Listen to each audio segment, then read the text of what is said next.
Еркек бала таптыратын дәрі. Авторы Фатима Забура қызы. Оқыған Базаркүл Қалбар. Осы еркектерді көрсем бар ғой, жыным ұстайды, деді Гүлсім апай бірде. Ой апай, сізге не болды? Қатты кеттіңіз ғой, дедім күліп. Айналайын, өзім бір еркектен рахат көрген адам емеспін. Өмір бойы өзімді өзім сүйреп келе жатырмын. Жас кезімде мен нағыз қыз жібектің өзі болғанмын. Тіпті бар ғой, қыз жібек фильміне түсуге қыздарды іріктеген кезде мені де алған. Қандай күшті! Расында сіздің жас кезіңізде сұлу болғаныңыз көрініп тұр. Әлі әдемісіз ғой. Сонда сізді қыз жібектің рөліне шақырдым апай? Жоға, қыз жібекке мұрным келмей қалды ғой. Менің мұрным сәл картөшке мұрын. Қасындағы құрбы қыздардың бірі боласың деген. Содан ауылға келіп, қуанып, апамнан рұқсат сұрамайын ба? Апам бұрынғының адамы, ауылдан ұзап шықпаған. Ойбай, киноға түсіп, әртіс болып бұзылып кетейін деп жүрсің бе, деп айқайды салды. Осыдан киноға түсіп көр, аяғыңды сындырайын. Тыныш жүр, мұғалімдік дипломыңды маған әкеп бер де жұмысыңды істе, деді. Қап, апаңыз қарсы болмағанда қазір нағыз сұлу актриса болып жүрер едіңіз. Мұрныңызда әп-әдемі ғой, ештеңесі жоқ. Сізге ешкім 70 жасты бермейді, әлі 60-та сияқтысыз. Жап-жассыз, апамды мақтап біраз жерге апардым. Әртіс болмадым деген еш өкінішім жоқ. Тек ең үлкен өкінішім, апам менің диплом алғанымды көре алмады. Соған қатты күйзелдім. 2-ші курс оқып жүргенде өмірден өтті. Институтты бітірер жылы ауылдың бір жігітіне тұрмысқа шықтым. Жолдасым өте сымбатты жігіт болатын. Екеуміз бір-бірімізге пар едік. Қатар жүрсек жұрт қызға қарайтын. Қосылғанымызға 3 ай болғанда одан айырылып қалдым. Алматыда көлік қағып кетті. Тағдырыма солай жазылған шығар. Гүлсім апайды аяп кеттім. Тамағыма өксік тығылып қалғандай болды. Құдай-ай, жастай жесір қалған екен ғой. Қиындықты да көп көрген болар. Сұрасам айтар ма екен? Апай менің ойымды оқып қойғандай.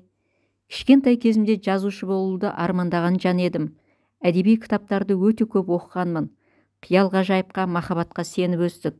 Сүйіп қосылған жарынан бала да сүйе алмай қалдым. Өмір мен үшін тоқтап қалғандай еді. Жұмыспен ғана алданып көп жүрдім. Жолдасымның 40-ын берген соң өз үйіме келдім. Содан мені әйелі қайтыс болған кісілер айттырып келе бастады. Менен 10-20 жас кісілер келіп әкемнен мені сұрайтын. Іштей ыза болып түнмен жылап шығатынмын. Бір күні әкеме Алматыға кететінімді айттым. Ауылдағы сөзден, қадалған көзден мезі болдым. Әкем басында қарсы болды. Кейіннен батасын берді. Үлкен қалаға келген соң бір таныс ағайдың жәрдемімен жұмысқа орналастым. Ұзақ уақыт жалғыз жүрдім. Сұлулығыма сұқтанып, өлең жазып жүрегін ұсынған жандарды жаныма жолатпадым. Мен жалғыздық мені жақсы көрді. Мен тек өзімнің алғашқы махаббатымен, о дүниеге кеткен жолдасыммен бірге болдым. Бір күні мені іздеп басқа қалада жұмыс істейтін достарым келді. Солар арқылы бір мекемеде есепші болып жұмыс істейтін еркінмен таныстым. Көп созбай мен оның бір бөлмелі пәтеріне көшіп бардым. Әкеме, бауырларыма тұрмысқа шыққанымда айтып, жедел хат салдым. 10 шақты адам бас қосып шағын отырыс жасадық. Сонымен жаңа өмір басталды. Қызының қолында тұратын енем бар еді. Бір айдан кейін енем мені қыспақ қалды. Қоятын кінәсі бұрын тұрмыста болғаным. Сен жалмауыз бұрын байыңның басын жұтқан екенсің. Менің баламның пәтеріне қызығып түйдің ғой. Сұлу әйелдерге сенбеймін деп айқайлаған кезде тілімді жұтып қоя жаздадым. Мұндай кісәпір адамды бұрын көрмеген екенмін. Еркін шешесінен мені қорғай алмады. Мені сойқанның ортасына тастап, өзі далаға қашып кетіп жүрді. Енем келсе болды, айқай-шу шығарып кетеді. Мінезін білген соң үндемей құтылатын болдым. Сөйтіп жүргенде аяғым ауырлады. Дүниеге қыз әкелдім. Енемнің қаттылығында шек жоқ екен. Немересін қолына алып мейірленбеді де. Әке шешемен де араласқысы келмеді. Қыз 2-ге толғанда еркін істі болып сотталып кетті. Жеген түгі жоқ еді, соншама көп ақшаның мойнына ілді. Сол кезде мен тағдырыма налдым. Кішкентай қызымды құшақтап, жылап, еңіреп қала бердім. Енем де сол кезде мейірімсіздігін көрсетті. Үйге келіп мені қуып жіберудің әрекетін жасады. Мен кетпедім. Ақырында үй менікі деді. Расында үй оның атында екен. Немерем менікі емес, басқа біреуден туып алған деп қаралады. Сотқа дейін бардық. Жүйкем жұқарып кетті. Әкем артынан іздеп келмегенде жындыханадан бірақ шығармай едім. Қой қызым, бәрін таста, елге қайт. Бүлінген жерден бүлдірге алмай-ақ қой. Мына енең сені адам құрлы көрмейді екен. Бір күні өлтіріп қояр. Бұған адам керек емес, жолдасың шықса өз іздеп келер. Үйі де, жайы да өзіне. Мен саған аудан орталығынан үй алып берейін. Бір бауырыңды қасыңа алып тұр, қызыңа қарайласады, деді. Енем бізден құтылғанына қуанды. Құдағи, осы жасқа келіп сендей қаны бұзық адамды кездестірмеппін. Менің қызыма істегеніңді Құдай алдыңа келтірсін, деді әкем оған. Ол міз бақпады. Қызым әкесін сол күйі көрген жоқ. Түрмеде өкпе ауруына ұшырап қайтыс болып кетті. Ал Алматыда қалған енем мен қайынәпкем бізден хабар алмады. Кейіннен енемнің екі көзі бірдей көрмей қалғанын естідім. Қызы оны мүгедектер үйіне өткізген екен. Апай-ай, көрмегеніңіз жоқ екен ғой. Мынандай азапқа қалай шыдағансыз, деймін, жаным түршігіп. Адамның жаны сыр екен ғой. Талай рет құладық, сүріндік, қайта тұрдық. Көз жасымызды етегімізге талай сүрттік. Өлмеген құлға келер жаз демекші, бізге де бір шуақ келер деп алға ұмтылып өмір сүре бердік емес пе?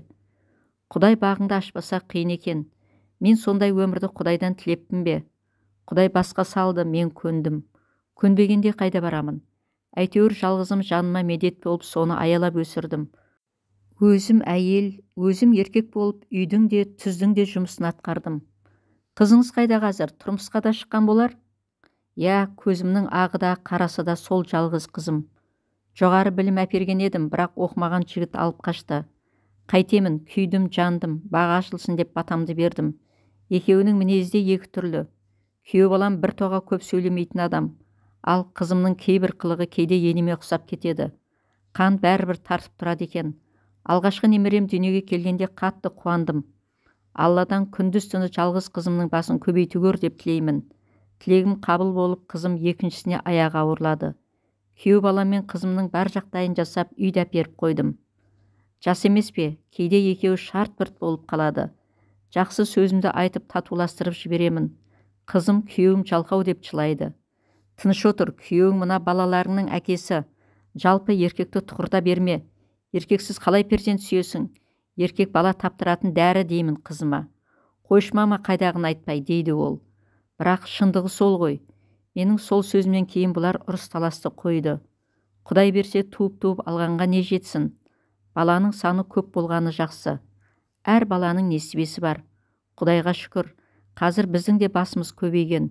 Күйеу балам 7 перзенттің әкесі. Қызым батыр ана. Көп балалы аналарға жағдай жасалатын болып деп қуанып жүр ғой қазір екеуі. Ойлап қарасам, қазақтың әйелдері аз бала туып жатқан жоқ. Бірақ ана мен балаға үкімет жағдай жасауы керек. Өзімнің жастық шағым қиыншылыққа толы болды. Жастар жыламасыншы. Әңгімеңіздің басында еркек көрсем жыным келеді деп едіңіз. Аяғында еркек бала таптыратын дәрі деп дәріптеп жібердіңіз ғой. Мен сізді түсінбей отырмын, дедім күліп апайға. Түсінбейтін түгі жоқ айналайын. Жалпы өз басым еркекке арқа сүйей алмаймын. Бұл менің ер азаматымның қасымда болмағаннан шығар. Қазір әйеліне қорған бола алмайтын қаншама еркек жүр. Менің соларға жыным келеді. Басына шәпкі, бұтына шалбар киіп жүрген соң ер азаматқа тән мінез, өрлік, намыс күтесің. Өкінішке қарай еркектер ұсақталып барады. Оларды ояту керек. Ал еркектің бала таптыратын дәрі екендігі рас. Әйел күлге аунап бала тумайды ғой, деді Гүлсім апай. Апаймен қош айтысып, үйге қайтып келемін. Құлағымнан еркек бала таптыратын дәрі деген сөз кетер емес. Алғаш естіп тұрған сияқтымын. Сіз ше? Қадірлі тыңдарман, егер сізге әңгіме ұнаса, каналға тіркеліп, лүпіл басып кетіңіз.